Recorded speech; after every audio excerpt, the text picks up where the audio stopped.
Jai Hind students, class 12th. Today we are going to study about invertible functions यानी व्युत्क्रमणीय फलन जिनका व्युत्क्रम यानी कि इनवर्स पॉसिबल है। तो वहां तक पहुंचने से पहले हम थोड़ा अरिथमेटिक पर वर्क करते हैं और इन चीजों से थोड़े फैमिलियर हो जाते हैं। ओके, जैसे कि मान लीजिए एक नंबर है 5। इसमें मैं क्या जोड़ूं कि 0 आ जाए। Now what is 0? Zero is additive identity. Additive identity Hindi में बोलते हैं योज्य तत्समक। अब ये योज्य तत्समक या एडिटिव आइडेंटिटी क्या होता है? एडिटिव आइडेंटिटी वो होती है बेटा जिसको मैं किसी भी नंबर में ऐड कर दूं, चाहे पीछे ऐड करूं चाहे आगे ऐड करूं, वो नंबर बदलता नहीं है ना। यही तो होती है एडिटिव आइडेंटिटी, दैट इज 0 को आप x में पीछे ऐड करो या पहले, वो x ही रहता है। तो ये होती है एडिटिव आइडेंटिटी, योज्य तत्समक। अब 5 में मैं क्या ऐड करूं कि मुझे आइडेंटिटी मिल जाए, यानी कि एडिटिव आइडेंटिटी मिल जाए। यहाँ पर हम क्या ऐड करेंगे बेटा? हम ऐड करेंगे -5, है ना। तो ये जो -5 है ये इस 5 का एडिटिव इनवर्स कहलाता है। एडिटिव इनवर्स यानी योज्य प्रतिलोम।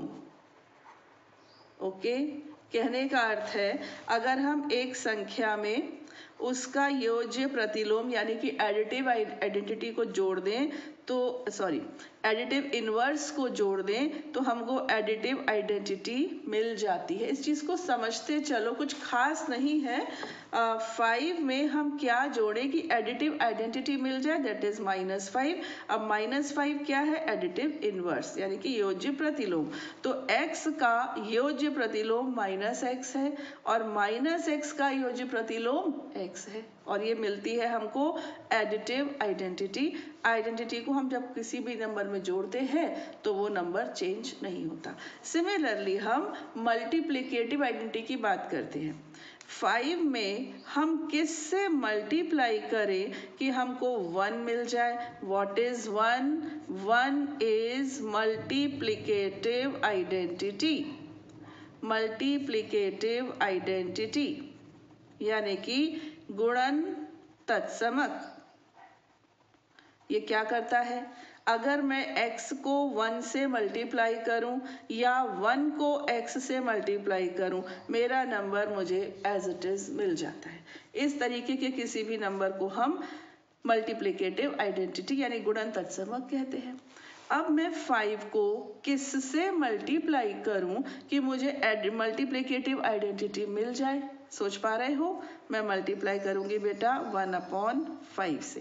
तो ये जो 1/5 है ये क्या है? ये 5 का मल्टीप्लिकेटिव इनवर्स है। मल्टीप्लिकेटिव इनवर्स, ठीक, हिंदी में कहेंगे गुणन प्रतिलोम। 1/5 5 का गुणन प्रतिलोम है। अगर मैं पूछूं 1/5 का क्या है, आप बोलोगे 5, यानी वो नंबर जिससे मल्टीप्लाई करूं तो मुझे मल्टीप्लिकेटिव आइडेंटिटी मिल जाए। क्लियर? अब यही चीज हम फंक्शंस में करेंगे। एक फंक्शन है f, हाँ, इसका इनवर्स फंक्शन बताइए। तो जब इनवर्स फंक्शन बताएंगे इसका मतलब ये हुआ कि हम इस फंक्शन का कॉम्पोजिशन इस वाले फंक्शन से लें या फिर इनवर्स फंक्शन का इस f से लें। दोनों केस में हमको क्या मिलनी चाहिए? आइडेंटिटी। क्लियर हुआ?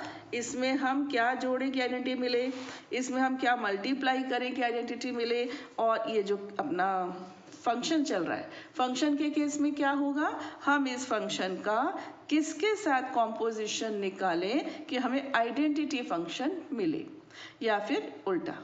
ठीक, अब f इनवर्स तो इसको बोलेंगे ही। एक फंक्शन है g, आप FOG करते हो तो आपको IY मिलता है, और GOF करते हो आपको IX मिलता है। ठीक, तो ये दोनों फंक्शंस f और g एक दूसरे के क्या है? इनवर्स फंक्शंस हैं। यानी व्युत्क्रम फंक्शंस है, ठीक है। एफ और जी एक दूसरे के इनवर्स फंक्शंस है। अब ये आता है आइडेंटिटी। हालांकि ये तीसरी बार होगा जो मैं आपको बताऊंगी कि आइडेंटिटी फंक्शन एक्चुअली होता क्या है। देखो एक फंक्शन है, ठीक है, ए टू ए, ओके। ए में है 3 एलिमेंट, 1 2 3, 3 एलिमेंट है ए में, और इससे ए में ही आपको आइडेंटिटी फंक्शन लेना है। तो आइडेंटिटी फंक्शन क्या होगा, देखो 1 की इमेज 1 के साथ, 2 की इमेज 2 के साथ और 3 की इमेज 3 के साथ, यानी हर एलिमेंट स्वयं की इमेज होता है, खुद की इमेज होता है। ऐसे सेट को हम आइडेंटिटी सेट या आइडेंटिटी फंक्शन कहते हैं। कि f image of 1 is 1, f image of 2 is 2, f image of 3 is 3 and so on, और एंड में बोलूँ तो f image of x is x। तो ये है आपकी डेफिनेशन किसकी, आइडेंटिटी फंक्शन की। अब देखिए दो सेट हैं, ठीक है, इसके सारे एलिमेंट्स मैंने लिए x के हिसाब से, इसके लिए y के हिसाब से, ये मेरा f है, ये मेरा g है। अब मैं यहाँ से ले रही हूँ f2g, तो क्या होगा, f(x1) is equal to y1, है ना। और अगर ये जो g फंक्शन है, मान लीजिए कि ये g फंक्शन इसका इन्वर्स है, ठीक है। अगर ये इसका इन्वर्स है तो क्या देगा, gy1 आपको आपका x1 वापस कर देगा। x1 की f इमेज y1 है तो y1 की g इमेज x1 होगी। अगर ये इन्वर्टिबल फंक्शंस हैं तभी होगी ऐसा, है ना। अब मैं यहाँ पर चेक करूँ GOF, ठीक। अब देखो बेटा f का डोमेन क्या है, f का डोमेन x है, तो GOF के पास मैंने लगा दिया x। अब इसको हम सॉल्व करने का प्रोसीजर क्या जानते हैं, g ऑफ fx1 ले लो, fx1, ठीक है, fx1, ओके। अब g fx1 क्या है बेटा, fx1 क्या है, y1, तो g के पास आ गया y1 और g y1 क्या है, x1, ठीक है। तो देखो क्या आ गया ये g ऑफ f x1 किया तो ये x1 आ गया। अब मैं FOG लेती हूँ, FOG यहाँ पर g का डोमेन लगेगा, g का डोमेन ये है, g का डोमेन मैंने लगा दिया y1। अब ये हो गया f ऑफ g y1, है ना। अब g y1 क्या है, g y1 x1 है, f ऑफ x1, और f x1 क्या है, y1, तो ये आ गया y1। यानी कि आपने FOG y1 किया तो आपको मिल गया y1, है ना। और जब आपने GOF x1 किया था तो आपको मिल गया x1। अगर ये स्थिति आ रही है, अगर ये सिचुएशन बन रही है कि FOG y1 से y1, GOF x1 से x1, then only these two functions are the inverse of each other, okay। f is invertible, f व्युत्क्रमणीय है, f और g एक दूसरे के व्युत्क्रम है, क्लियर। एक शर्त होती है, वो शर्त ये होती है कि f व्युत्क्रमणीय केवल तभी होगा जब ये 1 1 और ऑन टू हो, 1 1 ऑन टू होगा तभी ये व्युत्क्रमणीय होगा, नहीं तो नहीं। हाँ, अभी मैं आपको इसका एग्जाम्पल भी एक दो लेकर बताऊंगी, ठीक। तो 1 1 ऑन टू ये प्राइमरी कंडीशन है। अगर कोई फंक्शन आपने शुरू में ही देख लिया कि वो 1 1 या ऑन में से एक चीज नहीं है तो आप डिक्लेयर कर दो कि ये इन्वर्टिबल है ही नहीं, हम मेहनत ही नहीं करेंगे, ओके। अब ये जो मैंने आपको सिखाया इसकी एक प्रॉपर डेफिनेशन है, वो मैंने यहाँ नोट की है आपकी बुक में से देखकर। फलन f x टू y व्युत्क्रमणीय कहलाएगा या कहलाता है यदि एक फलन g y से x में ऐसा हो। का अस्तित्व इस प्रकार है कि GOF करने से ix यानी आइडेंटिटी फंक्शन x वाला, और FOG करने से आइडेंटिटी फंक्शन y वाला है। फलन g को फलन f का प्रतिलोम कहते हैं और इसे प्रतीक f इनवर्स द्वारा प्रकट करते हैं। A function f such that x maps to y is defined to be invertible if there exists a function g such that y maps to x such that GOF is equal to ix and FOG is equal to iy. The function g is called the inverse of f and is denoted by f inverse, ठीक। अब एक मैं many one का लेकर दिखाती हूँ आपको, ठीक है। देखो मैनी 1 ले रही हूँ और ऑन टू ले रही हूँ। 1 2 3 4 5, 1 और 2 की इमेज है 4 और 3 की इमेज है 5। तो ऑन टू तो मैंने इसको कर दिया, 1 1 नहीं किया। तो ये आपका x सेट है, ये y सेट है। एक फंक्शन है f x से y में, एक फंक्शन है x से y में। तो इसको सेट बना लूँ मैं। f(x) जो सेट बनेगा वो क्या बनेगा, 1 से 4, फिर 2 to 4 और 3 to 5, इस तरह से बनेगा। अब जरा मुझे बताओ जी वाई क्या बनेगा। ये y ले लिया, इसके सारे एलिमेंट्स। जी वाई क्या बनेगा, जी वाई बनेगा बेटा 4 1, और फिर बनेगा 4 2, ओके, और फिर बनेगा 5 3। अब मैं जब F से G में जाऊंगी तो मैं चली जाऊंगी, F से G में मैं जा पाऊंगी। जब मैं इनवर्स लेना शुरू करूंगी, जब मैं इसको ऐसे बना दूंगी कि G ये हो गया, मतलब Y सेट ये हो गया, और X सेट इधर लेना पड़ा, ये 4 ये 5 ये 1 2 3, और अब मुझे अप्लाई करना है कौन सा फंक्शन, G, क्योंकि मेरे को इनवर्स फंक्शन ढूंढना है ना। जो डायरेक्ट फंक्शन है वो x से y में है, और मैं इमेजिन कर रही हूँ कि इसका इन्वर्स है, और वो इन्वर्स है g। g कहाँ जाएगा, g y से x में जाएगा। अब मैंने इसको उल्टा करके लिख लिया, ये g फंक्शन है जो y से x में जा रहा है। जल्दी से बोलो इसका सेट क्या बनेगा। इसका सेट देखो, 4 की 2 इमेज बन जाएंगी, 4 की 1 और 2 और 5 की 3, तो हो जाएगा 4 1 4 2 और 5 3। ओके, फंक्शन क्या होता है, फंक्शन की 2 कंडीशंस होती हैं। कंडीशन नंबर 1 कि फर्स्ट सेट के सभी एलिमेंट्स यूज होने चाहिए, कोई भी एलिमेंट बचना नहीं चाहिए। सेकेंड कंडीशन क्या होती है कि हर एलिमेंट की एक यूनिक इमेज होनी चाहिए। एक एलिमेंट की एक इमेज, 2 एलिमेंट की एक हो सकती है, लेकिन एक एलिमेंट की 2 नहीं हो सकती। यहाँ पर तो एक एलिमेंट की 2 बन रही है ना। इसका मतलब f(x2y) एक फंक्शन तो है, बट ये इन्वर्टिबल नहीं है। मैं चाहूं कि मैं इसका इन्वर्स ढूंढ पाऊं तो it is next to impossible. Okay, तो ये इन्वर्स चीजें थी जो मैंने आपको बहुत अच्छे से सिखाई। हाँ, अभी भी मैं इतना तो कहूंगी कि अगर मैं आपको सम्स नहीं बताऊं तो आप थोड़ा सा हिचकोगे करने में, क्योंकि प्रोसीजर तो अलग है। ये तो बेसिक्स थे बेटा, है ना। अब हम इस चीज को आपको क्वेश्चंस के जरिए आगे समझाते हैं। फर्स्ट क्वेश्चन इस एक्सरसाइज के लिए अभी का है क्वेश्चन नंबर 4। यदि f(x) ये है, जहाँ पर x 2/3 ये तो बेटा फंक्शन को डिफाइन किया जाता है, क्योंकि अगर आप यहाँ पर 2/3 रख दोगे ना तो 4 - 4 मिलेगा और ये इन्फिनिटी हो जाएगा। तो सिद्ध कीजिए कि सभी x is not equal to 2/3 के लिए f(OF) x करने से x आता है। तो f का प्रतिलोम फलन क्या है। If f(x) is equal to 4x plus 3/6x minus 4x is not equal to 2/3, show that f of x is x for all x is not equal to 2/3. What is the inverse of x? शुरू हो जाऊं, देखो कितना simple है ये।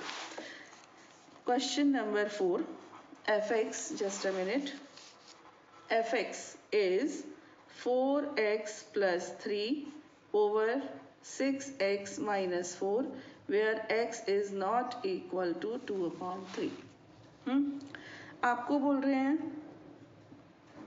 f of x निकालिए। Okay, f of f(x), शुरू हो जाओ बेटा। ये f(x) है, ये f(x) की वैल्यू है, तो मुझे यहाँ पर सिर्फ वैल्यू पुट करनी है अभी तो, है ना।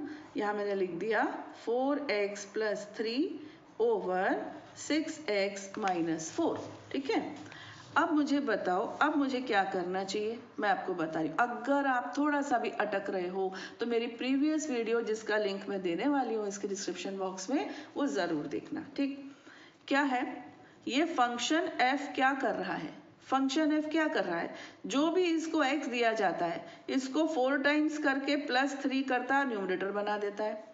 इसको 6 टाइम्स करके 4 माइनस कर देता है उसमें से, उसको डिनोमिनेटर बना देता है।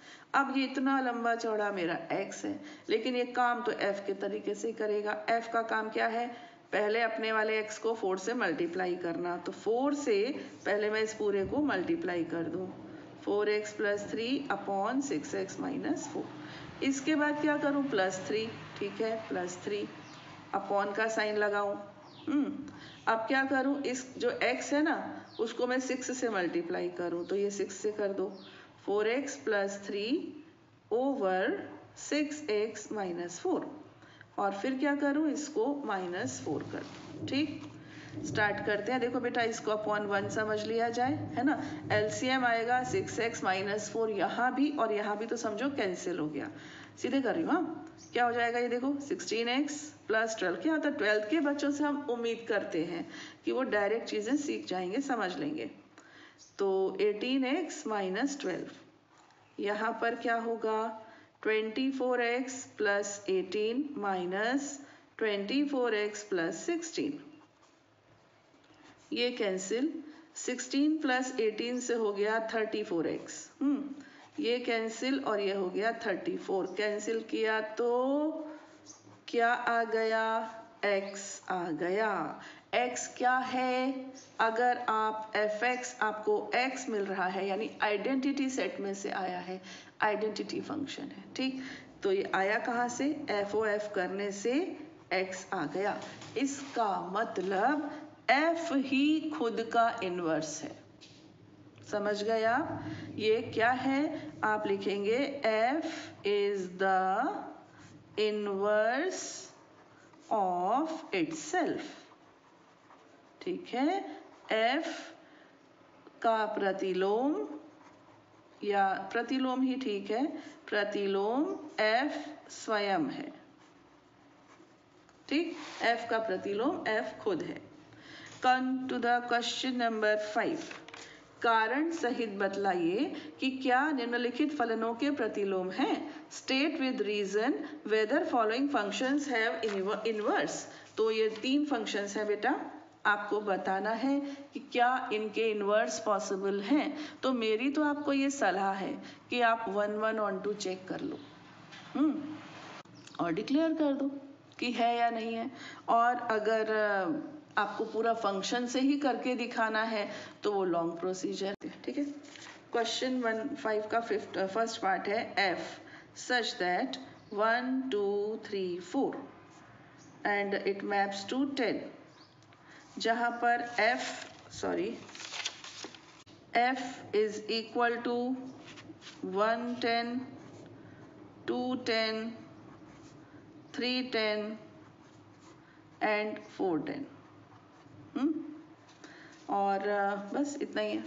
अब आपको बताना है कि क्या ये फंक्शन इन्वर्टिबल होगा। देखो ना, यहाँ पर हम इसको ऐसे बनाएं अगर, तो यहाँ पर 1, 2, 3, 4 है ना, और यहाँ पर 10, तो 1 की इमेज 10, 2 की इमेज 10, 3 की इमेज 10, 4 की इमेज 10। तो फंक्शन तो ये है, इसमें कोई डाउट नहीं है। सबकी अलग अलग इमेज, मतलब एक यूनिक इमेज, अलग अलग नहीं बोलना चाहिए, हर एलिमेंट की एक इमेज है, इसलिए फंक्शन तो है। अब अगर मैं इसका कन्वर्स लेना चाहूँ बेटा, तो इधर तो आ जाएगा 10 और इधर क्या आ जाएगा 1, 2, 3, 4, तो 10 की 4 इमेज। ओ ये तो पॉसिबल ही नहीं, तो फंक्शन की डेफिनेशन को डिनाई कर दिया इसने, तो है ना, कंट्राडिक्ट कर दिया। तो इसका मतलब आप लिख देंगे since it is not in 1, 1, since it is not 1, 1, Hindi वाले लिखेंगे चूंकि ये एकाकी नहीं है, therefore it is not invertible, ये व्युत्क्रमणीय नहीं है। That's all. ठीक, तो ये तो डायरेक्ट कर दिया मैंने, 1, 1 नहीं है, व्युत्क्रमणीय नहीं है। सेकंड में देखते हैं कैसा मोड बनता है। ये रहा सेकंड। ठीक है, g दिया है और g को डिफाइन भी किया है। चलिए, g फंक्शन है। ठीक, चेक करें क्या यहाँ पर रफ बनाते हैं। वैसे तो देख के समझ में आ जाता है, लेकिन इससे मुझे अच्छा लगता है, एकदम कॉन्सेप्ट क्लियर हो जाता है।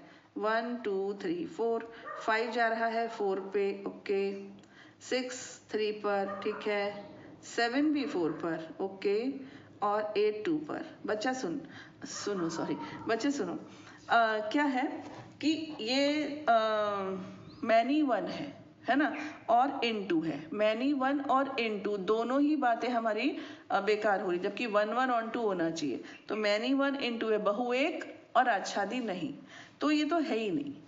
चलिए आगे बढ़ते हैं। अब जो हमको मिला है वो ज़रूर इन्वर्टेबल होगा, क्योंकि तीन सवाल एक जैसे ये नहीं दे सकते, इतना मुझे कॉन्फिडेंस है। थर्ड है h such that 2, 3, 4 and 5 maps to 7, 9, 11 and 13, जहाँ पर h जो है वो डिफाइन है 2, 7, then 3, 9, then 4, 11 and then 5, 13। ठीक है, यहाँ पर मैं सेट बना लूँ अपनी सुविधा के लिए केवल, कि बाबा सही जा रहे हैं कि नहीं, है ना। 2, 3, 4, 5 और 7, 9, 11, 13। 2 की इमेज 7, 3 की 9, 4 की 11, 5 की 13, 1, 1 on 2, मस्त एकदम। तो ये तो आना चाहिए। चलिए देखते हैं। h है ना, अब आप h इनवर्स सेट बनाओ। h इनवर्स सेट में ये हो जाएगा 7, 2, ये 9, 3, ये 11, 4 और ये 13 and 5। ओके, चलिए अब मैं h इनवर्स कुछ भी ले लेती हूँ। h इनवर्स का डोमेन क्या है? 7, 9, 11 और 13। एक ले लिया मैंने 7। तो ये क्या होगा? h of h inverse 7। अब h इनवर्स 7 क्या है बेटा? 2 है ना। तो यहाँ लिख देंगे h2। और h2 क्या है? h2 फिर से 7 है। आ गया, है ना। तो आपने 7 से शुरू किया, आपको 7 मिल गया, यानी आइडेंटिटी फंक्शन मिल गया। एक तरह से ये समझ लो 7, 7 मिल गया आइडेंटिटी फंक्शन। 7 से 7 आ गए तो हो गया। इसके लिए आप लिख देंगे इट इज ट्रू फॉर, यहाँ लिख देंगे since it is 1, 1 on 2 function, it is 1, 1 on 2 function, therefore it will be true for all x belongs to h। ठीक है, h के सभी के लिए ये एकदम ट्रू होगा। अभी मैंने h इनवर्स किया, आपको h इनवर्स ओ h करना ज़्यादा ठीक रहेगा। दोनों तरह से कर लो, या मेरे को दोनों ही तरह से करना चाहिए था, मैंने लिख दिया। चलो यहाँ करते हैं। ठीक है, यहाँ लिख देंगे h इनवर्स ओ h। अब h के डोमेन से ले लो, कोई भी 2 लिया मैंने, चलिए 2 ले लिया, है ना। h inverse of h2। Okay, h inverse h2 क्या है बेटा? 2 की इमेज क्या है? 7। आपने लिया यहाँ 7। अब 7 की h इनवर्स इमेज क्या है? 2। वापस आ गया 2। 2 से शुरू किया, 2 पर आ गए। तो कैसे भी कर, ठीक। तो हुआ अपना question number 5 complete. Come to the question number 6। सिद्ध कीजिए कि f सच दैट -1, 1 ये इंटरवल है, जानते होंगे इसके बारे में, है ना। मैप्स टू r, फंक्शन है x upon x plus 2। Okay, द्वारा प्रदत्त फलन एकैकी है, यानी कि 1, 1 है। फलन ये और f का परिसर का प्रतिलोम फलन ज्ञात कीजिए। ठीक है, संकेत दिया हुआ है f बिलोंग्स टू परिसर f के लिए। चलिए ठीक है, ये सब तो हिंट है। ठीक है, अब इसको हम इंग्लिश में भी पढ़ दें। Show that f such that -1, 1 to r given by fx is equal to x upon x plus 2 is 1, 1. Find the inverse of the function this hint ये रहा। ठीक है, चलिए अब फंक्शन क्या है? सच that -1, 1 belongs to r। Function है fx is equal to x upon x plus 2। इसको आपको 1, 1 बताना है। ठीक है, यहाँ पर बेटा पहले हम इसकी रेंज निकालते हैं। ठीक है, ये इन्होंने हमको हिंट में दिया है कि for y belongs to range f। हाँ, तो इस फंक्शन की जो रेंज, जो कोडोमेन है वो तो r है। कोडोमेन मतलब एक भारी भरकम सेट R, जम्बो जेट, इसमें सब कुछ है। लेकिन हमारा फंक्शन इतना सा है, डोमेन इतना सा है, तो जो इसका रिस्ट्रिक्शंस है कि मिनिमम -1 मैक्सिमम 1 और इसके बीच के, है ना। तो रियल नंबर सारे तो कवर हो नहीं पाएंगे, बहुत सारे होते हैं यहाँ। तो मिनिमम -1 प्लस 1 लेंगे मैक्सिमम। तो उससे हम इसकी पहले रेंज सेट निकालते हैं। तो इफ x इक्वल्स -1, तो f -1 से कितना आ गया? -1 upon -1 plus 2 that is -1। And if x is equal to +1, f1 किया आपने 1 upon 1 plus 2 that is 1 upon 3। तो रेंज सेट क्या बन गया? -1। इंटरवल है, एक्चुअली सेट बोल रहे हैं हम, इन्होंने ये भी इंटरवल दिया है और हमारा रेंज सेट भी एक इंटरवल है। कहाँ से कहाँ तक, -1 से 1/3। जो भी वैल्यूज आएंगी ना वो इनके बीच में आएंगी।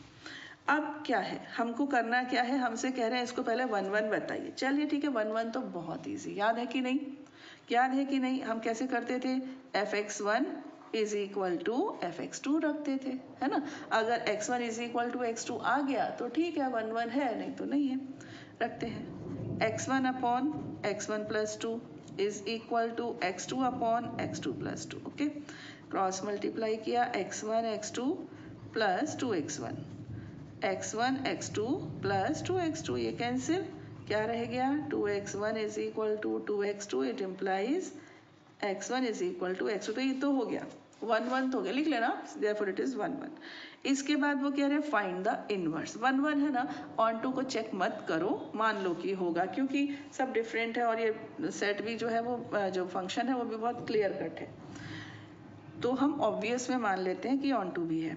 अब हम लेते हैं एक इसका इनवर्स फंक्शन, यहाँ लिखेंगे let g be the inverse function of f। f का इनवर्स मैंने g ले लिया, तो जो मेरा g सेट है, तो यहाँ पर जो हम इस तरह से बनाते हैं अपने सेट्स, ठीक है, तो यहाँ होता है x और यहाँ क्या होता है, उसकी fx यानी x इमेज होती है। अब यहाँ से जो फंक्शन आएगा g, यहाँ के हर एलिमेंट की g इमेज यहाँ होगी, और fx को हम शॉर्ट में कह देते हैं y। तो यहाँ का डोमेन y है, यहाँ का डोमेन x है, यहाँ का फंक्शन fx है, यहाँ का फंक्शन gy है, ठीक है, gy। तो अब आप लिखेंगे g सच दैट, ये कहाँ से कहाँ तक मैप करेगा, इसका डोमेन मिलेगा मुझे -1 से 1/3, और ये कहाँ तक जाएगा, -1 1, ये मेरे को g मिलने वाला है। चलिए आगे बढ़ते हैं, अब लिखेंगे लेट fx, लेट क्या दिया हुआ है, fx is equal to x upon x plus 2। Okay, तो इसको हम y कंसिडर करते हैं, है ना, तो y is equal to x upon x plus 2, ये हो जाएगा xy plus 2y is equal to x। तो इसको इधर ले जाओ, हाँ, 2y is equal to x, y minus 1 minus y, है ना, 1 माइनस y। तो बेटा कुल मिलाकर x आ गया 2y ओवर 1 माइनस y, ठीक है। तो वैसे भी देख लो 1 माइनस y में y 1 नहीं होना चाहिए, और हमारे डोमेन में है ही नहीं 1, तो मस्त आ गया ना एकदम से। चलिए अब हम क्या करते हैं, चेक करते हैं कि क्या ये जो हमने लिया है g वो वाकई में इन्वर्स है भी कि नहीं। पहले हम ले लेते हैं GOF x, और ये क्या आना चाहिए x, फिर हम ले लेंगे FOG y, और ये क्या आना चाहिए y। चलिए चेक करते हैं, GOF x, ओके, इसको लिखेंगे G of fx, good. g fx क्या है, fx है हमारा x upon x plus 2। g function क्या कर रहा है, g फंक्शन इसको 2y ओवर 1 माइनस y में कन्वर्ट कर रहा है, ठीक है, 2y ओवर 1 माइनस y। तो ये हो जाएगा 2 इंटू, ये हो गया x upon x plus 2, 2y upon 1 minus y, तो 1 minus x upon x plus 2। देखो बेटा ये मेरा पिछला वीडियो देखना, आपको बहुत अच्छे से समझ में आएगा। एक्चुअली g का डोमेन है बेटा y, है ना, और इसका कन्फिग्रेशन क्या है, y का ट्वाइस अपॉन 1 माइनस y, तो ये रहा y, तो y का twice upon 1 minus y। Okay, अब इसको यहाँ कट कर देते हैं, यहाँ से देखते हैं, ये हो गया बेटा 2x अपॉन x प्लस 2, हुआ ना, अपॉन, इसको ले लो आप अपॉन 1, एलसीएम भी आएगा x प्लस 2, यहाँ आ जाएगा x प्लस 2 माइनस x, ये हुआ कैंसिल, है ना, ये भी कैंसिल, तो 2x अपॉन 2 कैंसिल किया, तो हुर्रे x आया कि नहीं, तो GOF x से लिया तो x आ गया। अब मैं लेने जा रही हूँ FOG y, let us see what happens, f of GY, ठीक, f ऑफ GY क्या है, GY क्या है, अभी तो मैंने देखा था, ये था 2y अपॉन 1 माइनस y, ये y GY, ठीक है। अब fx पर आ जाओ, fx क्या है हमारा, x अपॉन x प्लस 2, यानी कि जो यहाँ है वो ऊपर आएगा, ये हो गया x, ठीक है, अपॉन क्या है x प्लस 2, तो 2y upon 1 minus y plus 2, ऊपर क्या होगा 2y अपॉन 1 माइनस वाई, इसको ले लो अपॉन 1, तो एलसीएम हो गया 1 माइनस वाई, ये हो गया 2y प्लस 2 माइनस 2y, ये कैंसिल है ना, 2y से 2y भी कैंसिल, तो 2y अपॉन 2 यूरेका मिल गया हमको y। तो एफ ओ जी वाई से लिया तो y और जी ओ एफ एक्स से लिया तो x, तो सारी कंडीशंस एकदम मस्त फुलफिल हो गई। That means it is invertible and g is the inverse of x, ये चीज आप लिख लेंगे, ठीक है, g f का व्युत्क्रम है। ओके, तो क्वेश्चन 6 भी ओवर हो गया। अब है question number 7। fx 4x plus 3 द्वारा प्रदत्त फलन f such that r maps to r पर विचार कीजिए। सिद्ध कीजिए कि f व्युत्क्रमणीय है। f का प्रतिलोम फलन ज्ञात कीजिए। ठीक, consider f such that r maps to r given by fx is equal to 4x plus 3, show that f is invertible, find the inverse of x। तो ये तो बहुत सिंपल, इसमें आप क्या करो, fx is equal to 4x plus 3 है। अब मैं दो काम आपके लिए छोड़ रही हूँ, पहले आप इसको 1 और फिर इसको ऑन टू प्रूव करना, वो आपको आता है ना, fx1 इज इक्वल टू फिर y लेकर करना, दो तरह से आता है, sorry fx1 is equal to fx2 और फिर x1 is equal to x2 आ गया 1 और इसको y में कन्वर्ट करना, फिर gy इज इक्वल टू करना, आता है आपको, मैंने पिछले इसमें सिखाया। तो इस तरह से ये तो पता चल जाएगा कि इन्वर्टिबल है।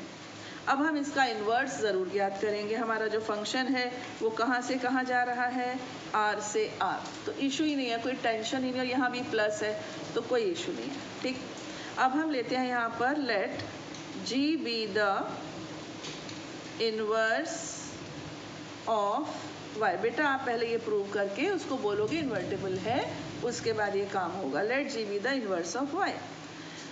अब क्या होगा, अब आप लेंगे यहाँ पर एक सेट बना लो चाहो तो, ये हो गया r 2r, यहाँ पर रहता है x, यहाँ जो आएगा वो बन जाएगा fx क्योंकि f है, यहाँ जो आएगा वो बन जाएगा g और ये हो जाएगा gy, x is equal to gy और fx is equal to y। ठीक है, तो यहाँ पर आप लिखेंगे fx is equal to y is equal to 4x plus 3, तो x is equal to y minus 3 over 4 है ना, y माइनस 3 ओवर 4। अब आप क्या करो, अब आप f o g y ले लो, तो ये हो जाएगा f ऑफ जी वाई।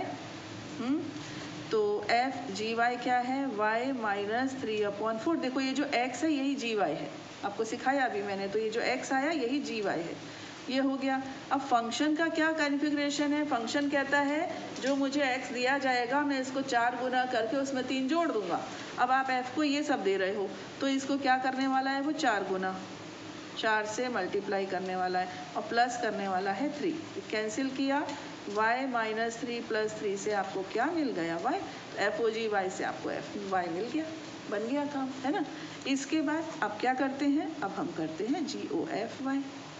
कितना मस्त है ना, इजीएस्ट एकदम बढ़िया चैप्टर है ये। तो g ऑफ एफ एक्स, ठीक है, g ऑफ एफ एक्स तो गिवन है 4x प्लस 3। अब g का क्या कॉन्फ़िगरेशन है, जी वाई क्या कर रहा है, जो भी इसको x दोगे उसमें से वो 3 कम कर देगा और बटे 4 कर देगा। आपने इसको ये दिया तो ये क्या कर देगा, इसमें से 3 कम कर देगा बटे 4, तो ये कैंसिल। अब आ जाएगा 4x अपॉन 4, तो आपको मिल गया x। तो या सॉरी यहाँ पर x लेना चाहिए, वहाँ y, क्योंकि g का डोमेन y है और f का डोमेन x है, मिस्टेक हुई मुझसे यहाँ पर, ठीक है, यहाँ x आएगा तो देखो जी ओ एफ आपको x मिल गया। अब आप लिखेंगे since f o g y is equal to i y, identity y है ना, आइडेंटिटी इन y, और g o f x is equal to identity x, या फिर डायरेक्ट y और डायरेक्ट x भी लिख सकते हो, ठीक है। Therefore this function is invertible and g is the inverse of f। ठीक, g f का इनवर्स है। Come to the question number 8। fx equals x square plus 4 द्वारा प्रदत्त फलन f such that r plus maps to 4 infinity पर विचार कीजिए। सिद्ध कीजिए कि f व्युत्क्रमणीय है तथा f का प्रतिलोम f inverse y square root of y minus 4 द्वारा प्राप्त होता है, जहां r सभी ऋणोत्तर वास्तविक संख्याओं का समुच्चय है। ठीक है, consider f such that r plus maps to 4 infinity given by fx is equal to x square plus 4 show that f is invertible with the inverse f inverse of y given by f inverse y is equal to square root of y minus 4 where r plus is the set of all non-negative real numbers। देखो ये जो r plus बोल रहे हैं, sorry ये क्या तो भी हो गया, देखो r प्लस बोल रहे हैं, इसको क्या बोल रहे हैं, ये नॉन नेगेटिव। आप सोच रहे हो कि इसको पॉजिटिव क्यों नहीं बोल रहे हैं, अगर पॉजिटिव बोलेंगे ना तो जीरो के लिए प्रॉब्लम हो जाएगी। Zero is neither negative nor positive, है ना। नॉन नेगेटिव बोल रहे हैं तो नॉन नेगेटिव में केवल पॉजिटिव नंबर्स आएंगे। ठीक है, तो चलिए अब हम यहाँ पर क्वेश्चन नंबर 8 करते हैं। आपका फंक्शन जो है वो है r प्लस से 4 इन्फिनिटी तक, ठीक, और जो fx है वो है x square plus 4। Show that r is invertible with the inverse. चलिए अब ये सब तो हम पढ़ चुके हैं, तो ये हो गया। अब ये इसको हमें शो करना है कि इन्वर्टिबल है, यानी कि 1 1 ऑन 2 कर ले फटाफट। देखो fx1 is equal to fx2, तो यहाँ रख दिया हमने x1 स्क्वायर प्लस 4 और x2 स्क्वायर प्लस 4। ओके, तो x1 is equal to x2। यहाँ पर हम x1 is equal two plus minus x2 क्यों नहीं लेंगे, हम इसलिए नहीं लेंगे क्योंकि यहाँ पर जो हमारा डोमेन है उसमें नेगेटिव नंबर्स है ही नहीं, तो आप कहाँ से उसको नेगेटिव देने वाले हो, आपके पास है ही सारे पॉजिटिव नंबर, इसलिए इसको हम x1 is equal to x2 कहेंगे। प्लस माइनस की यहाँ पर कोई ज़रूरत ही नहीं है। ठीक है, तो इसका मतलब ये 1 1 तो है। अब ऑन टू पर भी चेक कर लेते हैं, चलिए करते हैं। यहाँ पर हमने लिया लेट fx, लेट क्या भाई, fx is equal to x square plus 4 and it is equal to y, है ना। तो x square is equal to y minus 4, x is equal to square root of y minus 4। यहाँ भी देखो positive है 4 से इन्फिनिटी तक, है ना, तो ये हो गया। ओके, अब इसको यहाँ लेते हैं fx यानी कि f of square root y minus 4। ठीक है, अब f फंक्शन कैसे चल रहा है हमारा, एक्स स्क्वायर प्लस 4 करके चल रहा है, तो ये समय x का काम कर रहा है, तो ये हो गया एक्स स्क्वायर प्लस 4, तो ये हो गया y माइनस 4 प्लस 4, ये कैंसिल, तो fx कितना आ गया, y आ गया। इसका मतलब ये ऑन टू भी है, तो 1 1 भी है, ऑन टू भी है, तो कौन रोक रहा है इसको इन्वर्टिबल होने से, भाई इन्वर्टिबल तो है ही, है ना। और फिर आप लिख देंगे कि f इनवर्स y ही, मतलब जो इसका इनवर्स फंक्शन है, क्योंकि fx करने से y आ गया, तो इसका मतलब f इनवर्स y का इनवर्स फंक्शन ही हमको x देने वाला है। इसका मतलब ये वो है क्या कहते हैं इसको, इन्वर्टिबल फंक्शन है, यानी कि एक दूसरे के इनवर्स हमको मिल गए। इसका मतलब f का इनवर्स पॉसिबल है, क्योंकि f x करने से मुझे जब y मिल गया, यानी कि f इनवर्स y हमको x देगा, है ना। तो इसका इसका इनवर्स फंक्शन पॉसिबल है।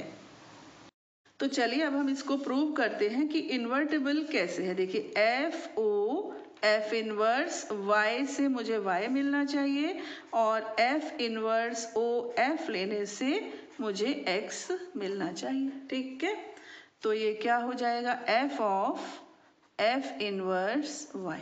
ठीक है, तो f इनवर्स y कितना है, ये आपका square root of y minus 4, है ना।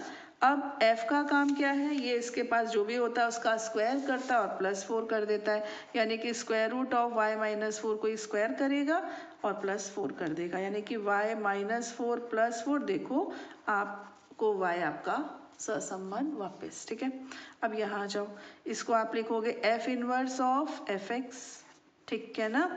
तो f इनवर्स, अब fx क्या है अपना, एक्स स्क्वायर प्लस 4 है ना, x square plus 4। Inverse function का काम क्या है, ये square root of y minus 4 देता है, तो स्क्वायर रूट ऑफ ये आपका y है इस समय, एक्स स्क्वायर प्लस 4 आपका y है -4, तो square root of x square plus 4 -4 से कितना, square root of x square यानी कि x, है ना। तो यहाँ से लिया तो आइडेंटिटी फंक्शन, यहाँ से लिया तो आइडेंटिटी फंक्शन, इसका मतलब this function is invertible and it's inverse is possible, that's all, ठीक है। और जो इसका वो था इनवर्स फंक्शन क्या आएगा, वो आएगा अंडर रूट y माइनस 4, अगर वो पूछते हैं तो। ये आपको क्लियर है ना।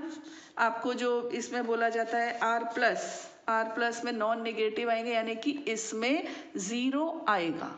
अगर पॉजिटिव बोलेंगे तो जीरो सोच में पड़ जाएगा, मैं जाऊं कि नहीं जाऊं। नॉन नेगेटिव यानी नेगेटिव नहीं, बाकी सब आ जाओ। नेगेटिव नहीं तो बस जीरो भी आ गया। जीरो कहता है ना मैं नेगेटिव हूँ ना पॉजिटिव हूँ, है ना। तो यहाँ पर जीरो आ सके इसलिए इसको इस तरह से लिखा जाता है, ठीक है। अब हम आते हैं नेक्स्ट क्वेश्चन नंबर 9 पर। Here is the question number 9। Question number 9 is fx is equal to 9x square plus 6x minus 5 द्वारा प्रदत्त फलन f such that r positive, वही आ गया, मैप्स टू -5 टू इन्फिनिटी पर विचार कीजिए। सिद्ध कीजिए कि f व्युत्क्रमणीय फलन है तथा f inverse y is equal to square root of y plus 6 minus 1 upon 3 है। Consider f such that this given by this show that f is invertible and f inverse y is this, ठीक है। इसको अब हम बताएंगे। ये थोड़ा मतलब पिछले क्वेश्चन से ही मैच करता है, एकदम उसके जैसा है, ओके। इस टाइप का फंक्शन जब दिया हो ना तो आपको इसको इस तरह से करना है। देखो इसको आप परफेक्ट स्क्वायर बनाइए, 9x square plus 6x plus 1, ठीक, और -5 -1 तो ये बन गया 3x plus 1 whole square minus 6। अब ये मत पूछना ये कैसे किया, है ना, 9th 10th में बता चुके, ये हुआ। अब ये हो गया बेटा y plus 6 is equal to 3x plus 1 whole square. So 3x plus 1 is equal to square root of y plus 6. Again I am not taking negative sign here because here it is positive and it is greater than -5. देखो ये जो है ना y plus 6 को greater than 0 होना चाहिए, है ना।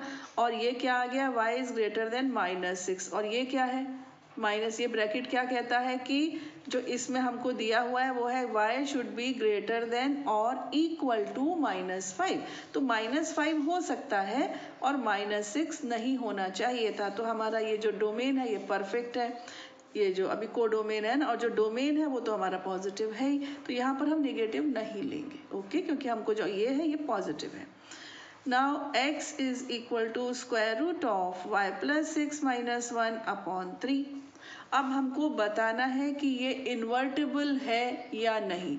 हम इसको ऑन टू टाइप से करेंगे, ऑन टू हो जाएगा तो बोल देंगे कि इन्वर्टिबल है, ओके। तो अब यहाँ पर हम दूसरा फंक्शन लेंगे जी वाई, ठीक है। It will map from g लिखो केवल, ठीक है। G will map from -5 infinity, अब ये डोमेन बन गया, up to R positive real numbers, ठीक, ये हमको चाहिए, ओके। अब ये होना मतलब ये इसका हमको फंक्शन है यहाँ से यहाँ तक, जो पहले को डोमेन था वो डोमेन बन चुका है। अब हम स्टार्ट करते हैं यहाँ से f(x), है ना। तो ये x के प्लेस पर अब आप क्या लिख दोगे, square root of y plus 6 minus 1 upon 3, ठीक है।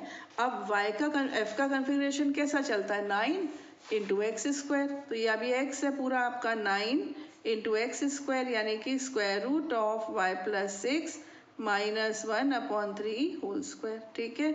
9x square plus 6 into x, तो हो गया root y plus 6 minus 1 upon 3 और प्लस 1, ठीक। तो अभी क्या होगा, ये 9, ये अपॉन 9 तो हो ही जाएगा, है ना। इधर a minus B whole square लगा दीजिए, तो ये हो गया a स्क्वायर, फिर आ जाएगा प्लस बी स्क्वायर, और फिर आ जाएगा माइनस 2ab, ओके। ये हो गया प्लस 3 1 ज़ा 3, 3 2 ज़ा 6, ये कितना हो जाएगा, twice of root y plus 6 minus 2 plus 1, ये भी 9 से 9 हुआ कैंसिल। ये क्या रह गया, ये हो गया y plus 7 minus twice of y under root y plus 6 plus twice of under root y plus 6 minus 1। देखो बच्चा ये कैंसिल हो गया, आपको क्या मिल गया, ये यहाँ पर मिल गया y प्लस 6, इसका मतलब कहीं पर तो मिस्टेक हुई है और वो मिस्टेक ये है, देखो हमारा फंक्शन जो था ना वो -5 था, है ना, हमने क्या ले लिया +1, इट इज -5। ओके, अब -2 और -5 से बन गया -7 और ये कैंसिल, हमको हमारा y वापस, अपना कॉन्फिडेंस खोना नहीं, हो जाती है मिस्टेक्स, है ना, तो तुरंत समझ में आ गया कि y आना चाहिए था, ये क्या आ रहा है y+6, वापस चल कर देखा तो कुछ गलत कॉपी हो गया था। ठीक, तो आ गया y। जो हम ऑन टू के लिए प्रूव करते थे ना उसमें यहाँ पर बस थोड़ा सा सुधार हमें करना है, जो मैंने डायरेक्ट fx लिख दिया तो ये एक तरह से मैंने ऑन टू के लिए कर दिया, अभी मुझे इनवर्स के लिए करना है ना, तो इसको मुझे लिखना होगा f ऑफ gy। ठीक है, तो ये हो गया f ऑफ gy। ठीक, और ये रहा आपका gy के प्लेस पर, ये तो बस लिखने का प्रोसीजर ये ऑन टू के लिए था एक्चुअली, और अभी मुझे करना था इनवर्स के लिए, तो मुझे यहाँ पर लिखना चाहिए f(o)gy। ठीक, तो f ऑफ gy और इट वाज gy। अब f ऑफ gy करने से क्या आ गया, y आ गया, f ऑफ gy करने से आपको मिल गया y। इसका मतलब g is the inverse function of f। ठीक, एंड क्या है वो फंक्शन आपका gx, क्या है जो इनवर्स फंक्शन है, f इनवर्स x भी कह सकते हो। वो क्या बना है, वो बना है √ऑफ y+6 -1/3। ओके, अब इसमें भी बच्चों एक चीज मिस हो रही है, जैसे कि FOGY के है ना, अब हमको GOFY भी GOFX भी करना है, दोनों करने होते हैं कि ये आपको करना है। ठीक, मैं भूल गई हूँ बट आपको दोनों ही शो करने, उसके बाद ये चीज़ आप लिखेंगे। ओके, तो G ऑफ FX क्या होगा, G ऑफ FX।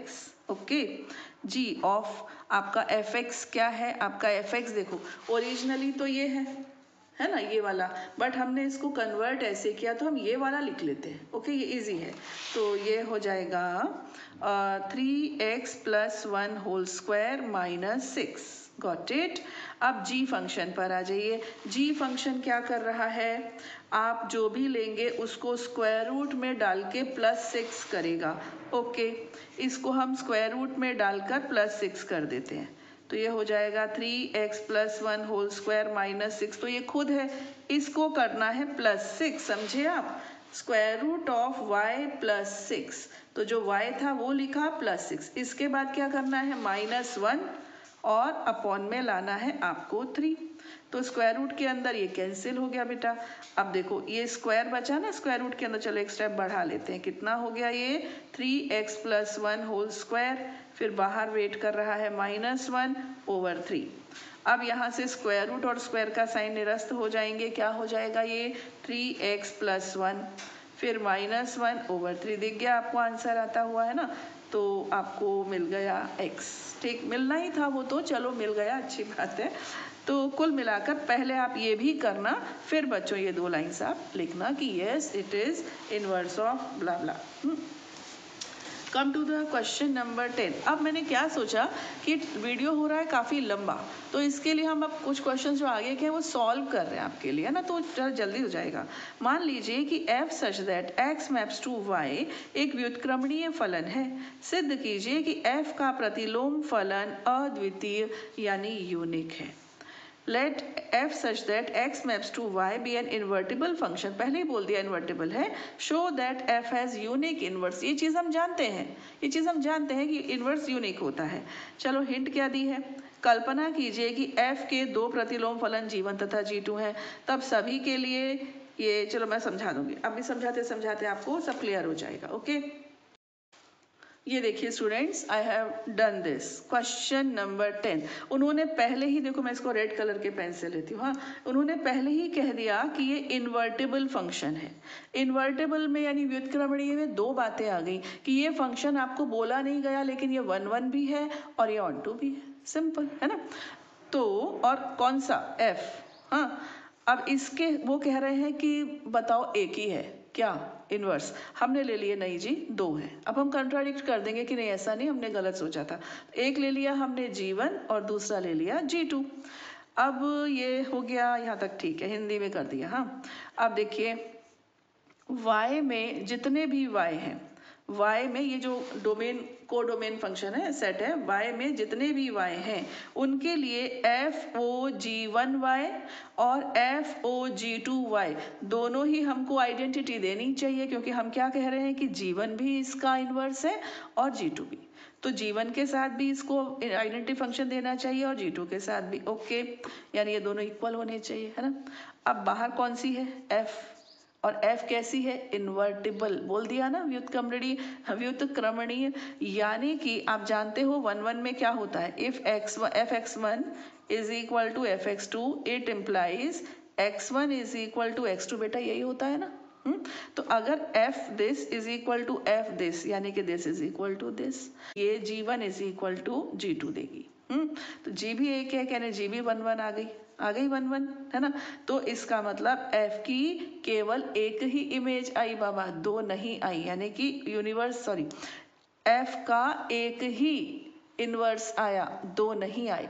अंत में वो दोनों इक्वली साबित हो गए, हमने उनको अलग अलग लिया था लेकिन उन्होंने कहा नहीं हम तो एक ही है, ठीक है। तो इस तरह से हमें, ये बहुत सिंपल था, आधी लाइन का सवाल था, थोड़ी सजावट तो करनी पड़ती है ना बाबा, नंबर चाहिए तो, है कि नहीं, बस इतनी सी बात है। Come to the question number 11, f such that 1 2 3 से ABC पर जा रहा है, f1 A है, f2 B है, f3 C है, द्वारा प्रदत्त फलन f पर विचार कीजिए, f इनवर्स ज्ञात कीजिए और सिद्ध कीजिए कि f इनवर्स का भी इनवर्स लिया जाए तो f वापस आ जाता है।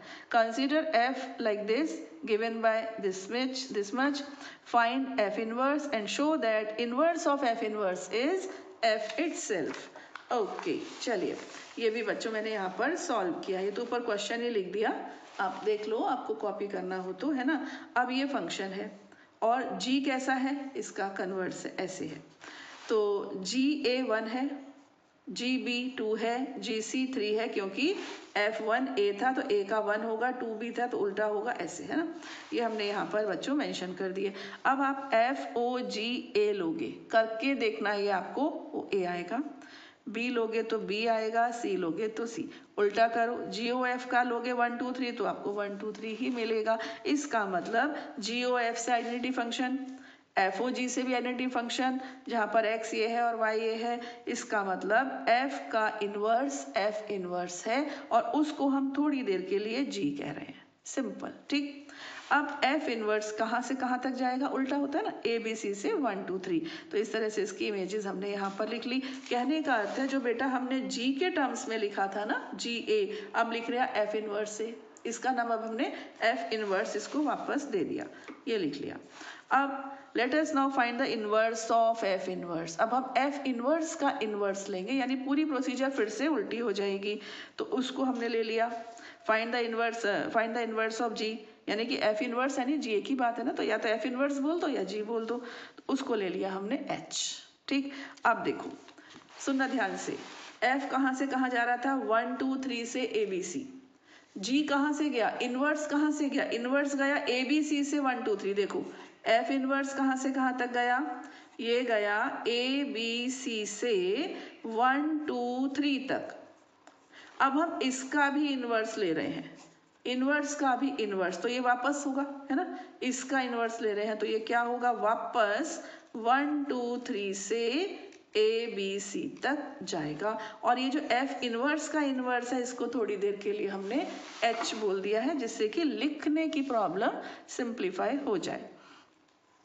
तो GOH किया 1 1 से किया तो 2 से 2 3 से 3, HOG करके देख लिया, वो भी सेम, यानी कि GOH और HOG से आइडेंटिटी फंक्शंस आ रहे हैं, जहाँ पर x ये है y ये है, यानी G इनवर्स h है, G इनवर्स, G क्या है, G खुद f इनवर्स है, यानी f इनवर्स का इनवर्स h है, इसका मतलब h क्या वापस f आ गया, h is equal to f ही तो आ गया, देखा था आपने, है ना, पूरा का पूरा देखो ना, ये पूरा का पूरा आपको f वापस मिल गया, है ना। इसका मतलब f इनवर्स का इनवर्स हमेशा f ही होगा। Okay, now come to the question number 12।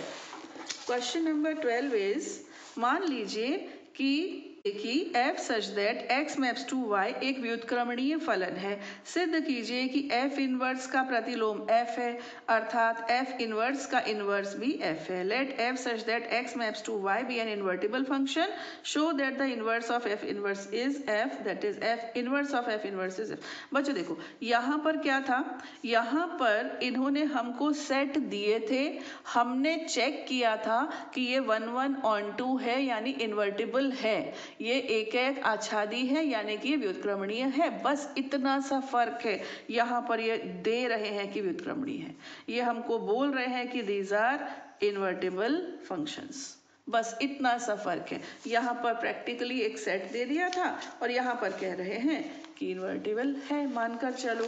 ये बच्चों मैंने यहाँ पर सॉल्व किया है। ये रहा। लेट दिख रहा है आपको, late f such that x maps to y be an invertible function। हमको मानकर चलना है कि इन्वर्टिबल है यानी व्युत्क्रमणीय फलन है। अब यहाँ पर एक g ऐसा जरूर होना चाहिए जो y से x पर आए, क्योंकि ये इन्वर्टिबल है। इन्वर्टिबल यानी कि इसका इन्वर्स मौजूद है इस तरह से, है ना। यानी कि जब हम GOF करेंगे तो IX देगा क्योंकि x का डोमेन है इसका, और FOG करेंगे तो IY देगा क्योंकि इसका डोमेन y है। यानी कि F इनवर्स बराबर G। अब GOF IX और FOG IY, इसका मतलब G को आप F इनवर्स कह सकते हो क्योंकि G क्या था, इस F का इनवर्स जैसा काम कर रहा है ये, है ना। तो इसको हमने वापस रिप्लेस कर दिया। अब F इनवर्स क्या है, y टू x जा रहा, ये भी इन्वर्टिबल हो गया, है ना।